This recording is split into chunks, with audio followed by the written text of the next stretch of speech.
I tell people that therapy saved my life when my mom was killed. So I became a coach so that I could be the bridge between the two.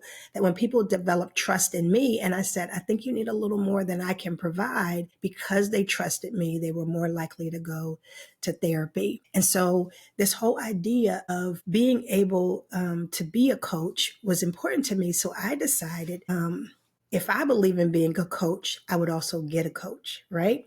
And so my coach, what he has asked me to do every day is to set my intentions. So this idea that I'm telling you today about control, being able to speak life, he said, when you get up in the morning, what are your intentions for your day? What is it you're going to do? So if I have a meeting and I'm a little nervous about the meeting and I'm not sure what's going to be the outcome of the meeting, that I set my intentions that I'm going to go in that meeting with a degree of confidence and clarity to get done these three things that I need out of that meeting. I am setting my intention. If my intention is today, I want to connect with one of my three sons, that I'm going to call them or have dinner with them. And when I am with them in their presence, I will be present, that I'm not going to think about all the things I have to do afterwards. I'm not going to think about the things tomorrow, but just be present. And I love him making me do that, because it's this degree of control over my life that I'm able to say, this is my intention for today. If you like that idea, let me know. In fact, if you like the idea, put an intention that you're going to set for yourself today, that you are going to do this. Now, let me tell you the other side of that. That would be really, really easy if all I had to worry about is what I control and what I say. But do any of you have these expectations that are placed on you by other people? That even though I want to be present with my sons and have dinner with them, their expectations may be totally different. What they need is totally different than what I'm projecting. And so this whole idea that people change everything. They say life would be easy if it wasn't for the people. Yep.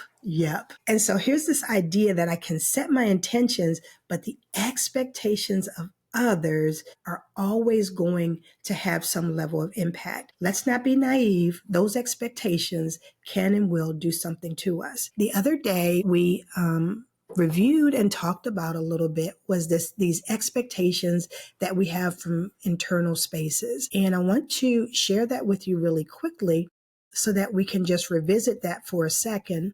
And that is that there's this box that we can be placed in.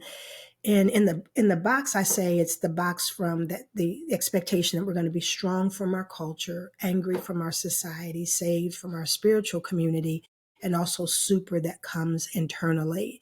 It's this idea, although the labels might change, it's understanding that everyone's expectations of us may box us in at times. And it's this idea that instead of these walls surrounding us, that we make them a fence where there's a gate and you can actually get out of it. And so I want you to think about the expectations that you have from people. Whereas I name them that way in the whole heart system, the expectations that surround you come from the people that matter most to you. So you may have expectations from your family. You may also have expectations from your friends, your church community, your co-workers. You may have expectations from other groups that are not named here. What I want you to think about is, what are those expectations that absolutely have something to do and have influence on who I am and the way I'm able to carry out my life. And so that really leads us to the question for today. And the question for today is, what's expected of you by your family, friends, coworkers, church, and other groups? What's expected of you by your family, friends, coworkers, churches, and other groups who are important to you?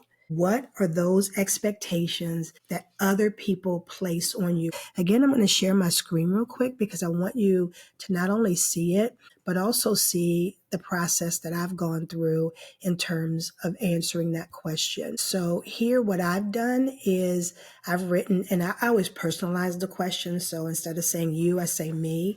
But I've asked right here, what's expected of me by my family, friends, coworkers, church, and other key groups. Now, in this process, I always ask you to write down your initial answer and then go back, reflect all day, even ask the people and then come back and finalize your answer. But as I began this process this morning, what I did is I said, okay, what's expected from me by my husband, my sons, my friends, my whole heart team that I manage, my funeral home team that I manage, and also the boards that I sit in, because all of their expectations, I will tell you, can weigh on me in ways that are powerful, that affect who I am and who I am really. And so being able to articulate those expectations so that later we can manage them. Don't forget, we got day 6 and 7, so we're still going to work through it. But I need to know what they expect from you. Now, here's what I recommend for today, that you actually think about all of your categories. What do people expect from you? And then put your initial answer. And so I would say, my husband expects for me to take care of everything so that he doesn't have to worry about anything. Maybe I need some help with that. So I'd write that down. And then I would encourage you to have conversations with some people in those groups. So asking him today, like, what is it that you really expect me to be able to do? What do you expect when it comes to our relationship and our family? What do you expect of me? Because I want to have a chance to compare what it is I think and believe to what it is they are really saying. And one of the things that I would encourage you to do, if you ask other people what their expectations are of you, is that you use this philosophy that we call wholehearted communication. And that's where we talk about, we listen and we speak with our whole hearts. Actually, I should have had that graphic for you today, and I'll share it with you tomorrow. But it's this idea that I really, really listen to the other person.